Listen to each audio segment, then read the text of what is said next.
こんにちは、ひとしまるです。今回は9月の3日木曜日に仕事の帰りに千葉港に釣りに行ってきました。結構風が強かったんですけど、サビキ釣りと青磯目の投げ釣りをやりました。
はい、ということで今日はサビキ釣りでアジが1匹釣れました。13時ぐらいに千葉港に着いて、その時はまだ風そんなに強くなかったんですけど、途中からすごい風が強くなって、仕掛けをまっすぐ投げようとしても風に煽られて、少し横にずれる感じで、ちょっとやりづらかった感じでした。サビキでアジを釣った後、足元でやったり少し遠くに投げてやったりいろいろ試してみたんですけど、当たりはなかったです。青い染めの投げ釣りの方なんですけど、1回も当たりはなかったです。結構流れも速くて、最初は10号と15号の重りを使ってたんですけど、結構流されて、それで重りを20号に変えたんですけど、それでも結構流されて、結構流れが速かったです今日は。あと途中雨降ってきたんですけど、すぐに止んでくれて助かったです。今日傘も持っていかなかったので、止んでくれてよかったです。今日はアジ1匹だけだったんですけど、釣れてよかったです。アジは寿司にして食べたいと思います。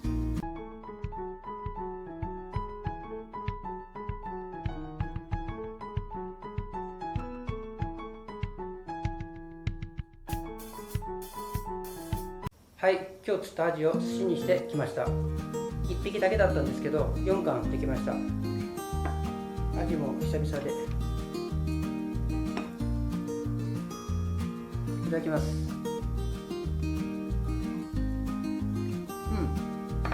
うまい。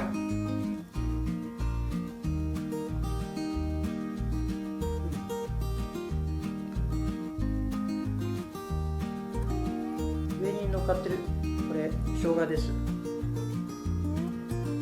このアジ結構いいサイズで美味しいです。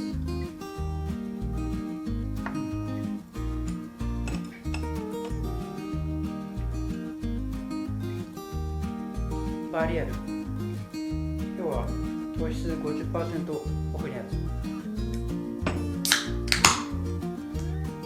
いただきます。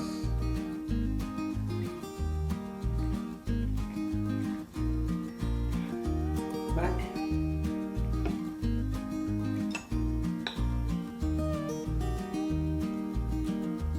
アジの寿司いいですね、やっぱ。うまい。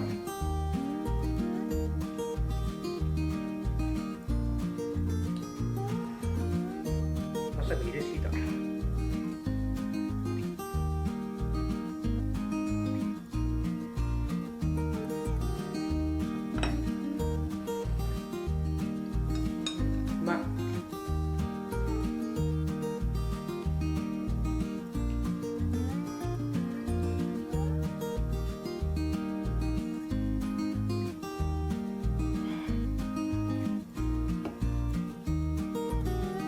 アジ最高に美味しかったです。最後までご視聴ありがとうございました。